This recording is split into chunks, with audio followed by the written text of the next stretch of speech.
en la oscuridad, en el naufragio y sin destino. Andas buscando una palabra de iluminación. Esta palabra te dará luz en medio de la oscuridad. El Ministerio de la Enseñanza y la Evangelización, Jesús Soberano Señor, presentan su programa Palabra de Iluminación con el maestro José Briceño.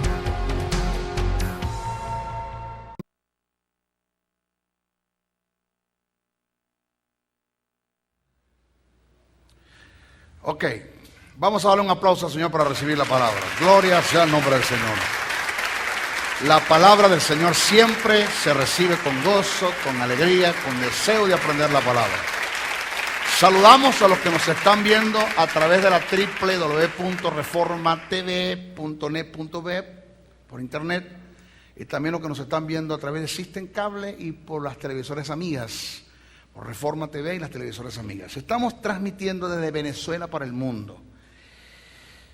Hoy nos toca definir, la vez pasada nosotros dimos una definición muy clara, precisa y concisa acerca de lo que es Mateo 24.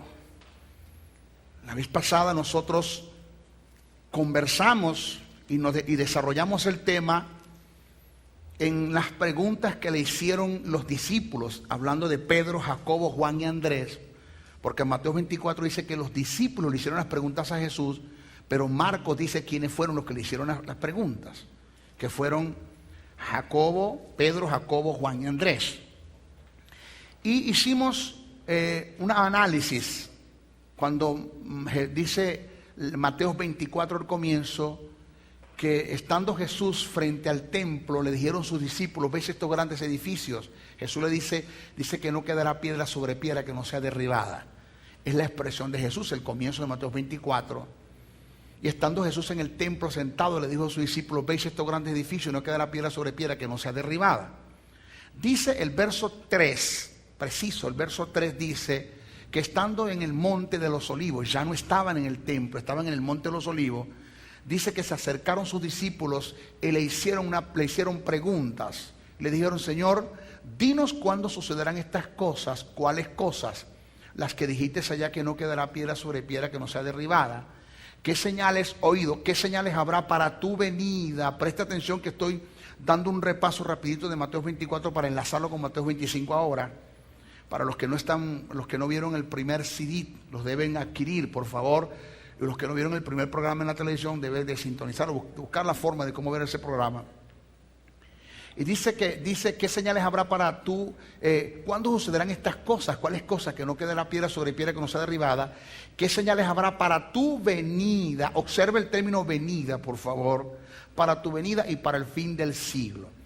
Dice la Biblia: y respondiendo Jesús, yo le hice un análisis a usted, o le hizo una interrogante con la finalidad de que usted pueda entrar en lo que se conoce la hermenéutica como ciencia para interpretar las escrituras.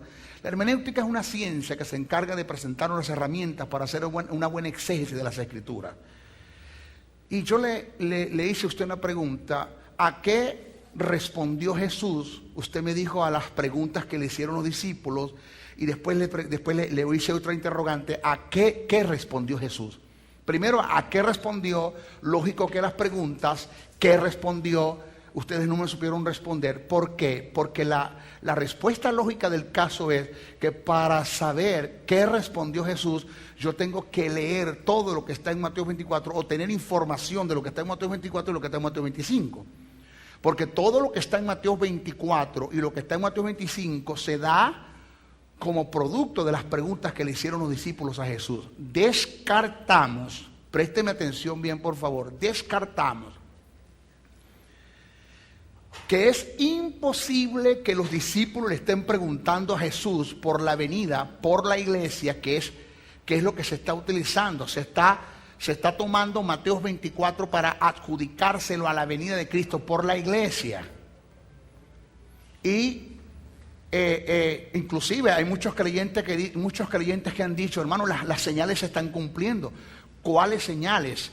si la Biblia en ninguna parte, óigame bien, bíblicamente hablando, en ninguna parte la venida de Cristo por la iglesia, esto es el arrebatamiento, que es lo que Pablo llama el arpazo, no el sunarpazo, el arpazo, que es el arrebatamiento de la iglesia. En ninguna parte la Biblia da señales para que Cristo venga por la iglesia, porque la venida de Cristo por la iglesia es inminente, puede suceder en cualquier momento, no está sujeta a señales. Lo que está sujeto a señales es la segunda venida de Cristo para la implantación del reino, que eso sucederá después que la iglesia sea arrebatada, que ya la iglesia vaya al tercer cielo y esté 7 años en el cielo, y en el cielo se den ciertos acontecimientos relacionados con Cristo y la iglesia, que es el bimá, el juicio de la iglesia, los galardones, las bodas del Cordero, y después vienen las fiestas de las bodas, que es acá en la tierra.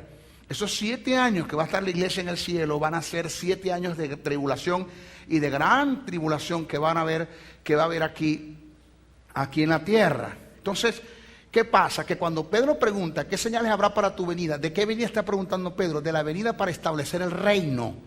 Porque ¿cómo le va a estar preguntando Pedro a Jesús por la venida, por su venida, por las señales, o por la venida por la iglesia, cuando Pedro no sabía lo que era iglesia? La iglesia no existía. Óigase bien esto, por favor, preste atención. La iglesia es una doctrina nueva testamentaria, no antigua testamentaria. En el Antiguo Testamento nunca se habló de la iglesia. De la iglesia se habla en el Nuevo Testamento, no en el Antiguo Testamento. Maestro, perdón. Pero Mateo 5, Juan 5, creo que dice Jesús: y llegará el día en que los muertos escucharán la voz de su Señor. Ajá, ¿de qué muerto está hablando allí? De esos muertos que está hablando Jesús allí, son la resurrección que se va a dar después de la batalla del Armagedón. Va a haber una resurrección para que haya el milenio. De esos son los muertos que está hablando Juan. De esos son los muertos que se refiere Jesús, pero no está hablando de la iglesia cristiana. No existía la iglesia, Jesús no habló de la iglesia, por tanto los discípulos no le pueden estar preguntando a Jesús de la iglesia nada. Indica entonces que todo el desarrollo de Mateo 24, incluyendo Mateo 25, es un desarrollo, valga la redundancia, que se da como producto de las preguntas que le hicieron los discípulos a Jesús. Y si los discípulos no le preguntaron a Jesús nada de la iglesia, porque Jesús tiene que hablar de la iglesia en Mateo 24 y Mateo 25, no tiene sentido. El decir que Mateo 24 y Mateo 25 tienen que ver con la iglesia es hacer de Jesús un esquizofrénico como maestro o como expositor, porque Jesús, lo que le preguntaron a Jesús no tiene nada que ver con la iglesia. Jesús tampoco tiene que relacionar la iglesia en su respuesta que dio. Eso nosotros tuvimos claro, lo explicamos bien claro. Explicamos acerca de expresiones que se utilizaron.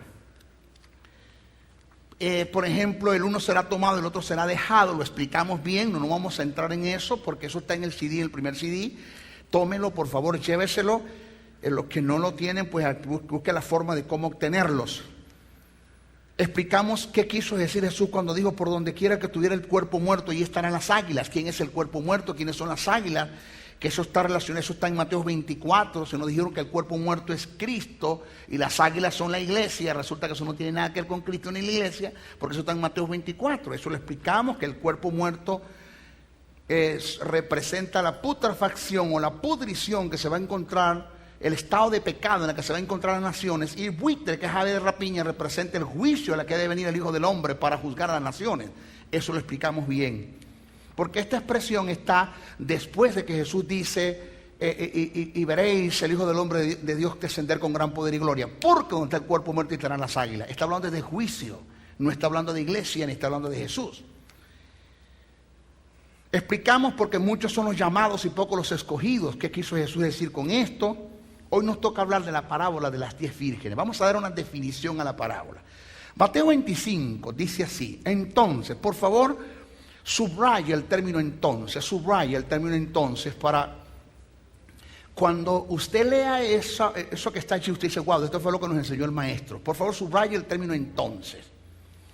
Dice: entonces el reino de los cielos será semejante a 10 vírgenes que tomando sus lámparas salieron a recibir al esposo.